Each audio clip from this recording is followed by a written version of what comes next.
Hello viewers, শীতকালে যতগুলো মজার পিঠা আছে তার মধ্যে khirsha পাটিসাপটা অন্যতম। এর অতুলনীয় স্বাদের জন্য অন্যান্য পিঠাগুলো থেকে এটি আলাদা। আপনি এই মজার khirsha পাটিসাপটা কিভাবে তৈরি করবেন তার প্রয়োজনীয় টিপসও আজকের এই রেসিপি। কোনো স্টেপ যেন মিস না হয়ে যায় তাই অনুরোধ রইল না টেনে সম্পূর্ণ ভিডিওটি দেখার। এখানে আমি 1 কাপের মতো ভিজা চালের গুঁড়া নিচ্ছি, আর এখানে 1 কাপের একটু কম আমি ময়দা দিয়ে দিব। এখানে হাফ কাপের মতো চিনি, এখান থেকে একটু চিনি আমি রেখে দিলাম। এখানে 10 টাকা দামের একটা গুঁড়া দুধের প্যাকেট নিয়েছি, ওটা আমি দিয়ে দিলাম। এবার শুকনো উপকরণগুলো আমি সুন্দরভাবে মিক্স করে নিলাম। মিক্স করে নেওয়ার পর এখানে আমি পরিমাণ মতো লবণ দেব। আবার শুকনো উপকরণগুলো এভাবে আমি ভালোভাবে মিক্স করে নেব।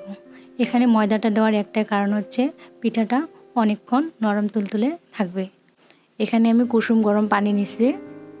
এবারে কুসুম গরম পানিটা আমি একটু একটু করে মিক্স করব। একবারে পানি দিতে যাবেন না, নাহলে ব্যাটারটা পাতলা হয়ে যাবে। এভাবে একটু একটু করে দিয়ে আমি এভাবে একটা ব্যাটার তৈরি করে নিলাম। ব্যাটারটার ঘনত্ব কীরকম হয়েছে আমি আপনাদেরকে দেখিয়ে দিচ্ছি, আপনারা দেখে বুঝতে পারলেন। আমি রেস্টে রেখে দিলাম 10 থেকে 15 মিনিট। এখানে আমি 750 গ্রামের মতো দুধ নিয়েছি। দুধটাকে আমি একটু জাল করে ঘন করে নেব। এভাবে ঘন করে নেওয়ার পর এখানে আগে থেকেই আমি কিছু দুধ তুলে রাখছিলাম। দুধের সাথে আমি এখানে চালের গুঁড়া মিক্স করে নিছি। এবার আমি এটাকে এখানে দিয়ে দিব। আপনারা চাইলে এখানে ময়দা দিয়েও মিশ্রণ করে দিতে পারেন, সমস্যা নেই। এখানে আমি 2 চামচের মতো চিনি দিয়ে দেব।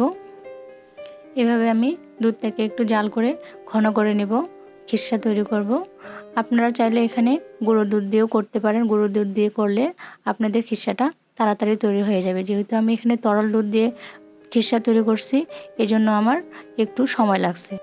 khirshaটা আমার হয়ে গেছে। এরকম ঘন করে তৈরি করব, কারণ ঠান্ডা হলে এটা আরও একটু ঘন হয়ে যাবে। এটা আমি 20 মিনিটের জন্য রেস্টে রাখছিলাম। 20 মিনিট পর আমি আপনাদেরকে দেখিয়ে দিচ্ছি ব্যাটারটা আমার কীরকম হয়েছে। এর ঘনত্বটা আপনারা এরকম করবেন। এখানে আমি একটা প্যান বসিয়ে দিয়েছি। প্যানে আমি ব্রাশ করে নিলাম একটু তেল। এভাবে আমি ব্যাটারটা দিয়ে দেব। ব্যাটারটা দেওয়ার পর প্যানটাকে এভাবে আমি একটু ঘুরিয়ে নেব। এভাবে ঘুরিয়ে নিয়ে আমি রুটিটাকে গোল করব। দেখেন আমি কিভাবে করতেছি। রুটিটা আমার প্রায় গোল হয়ে গেছে। এভাবে রুটিটাকে একটু গরম করে এর মধ্যে আমি khirshaটা দিয়ে দেব। চামচের সাহায্যে এভাবে আমি লম্বা করে khirsha দিয়ে দেব। khirshaর পরিমাণটা আপনারা কম বেশি করে দিতে পারেন আপনাদের পছন্দ মতো। এবার আমি পিঠাটাকে এভাবে সুন্দরভাবে ভাঁজ করে নেব। আপনারাও চেষ্টা করবেন এভাবে সুন্দরভাবে ভাঁজ করে নেওয়ার। আপনারা প্রতিটা ব্যাটার দেওয়ার আগে প্যানে অবশ্যই তেল ব্রাশ করে নেওয়ার চেষ্টা করবেন, তাহলে আপনাদেরও পিঠা প্যানের মধ্যে লেগে যাবে না। এভাবে আমার মতো সুন্দরভাবে উঠে আসবে। এভাবে আমার ভাঁজ করে নেওয়া হয়ে গেছে। এবার আমি পিঠাটাকে সুন্দরভাবে এপাশ ওপাশ করে ভেজে নেব। আমি সুন্দরভাবে এভাবে ভেজে নেব। ভেজে নেওয়া আমার হয়ে গেছে প্রায়। এবার আমি আপনাদেরকে তুলে দেখাচ্ছি।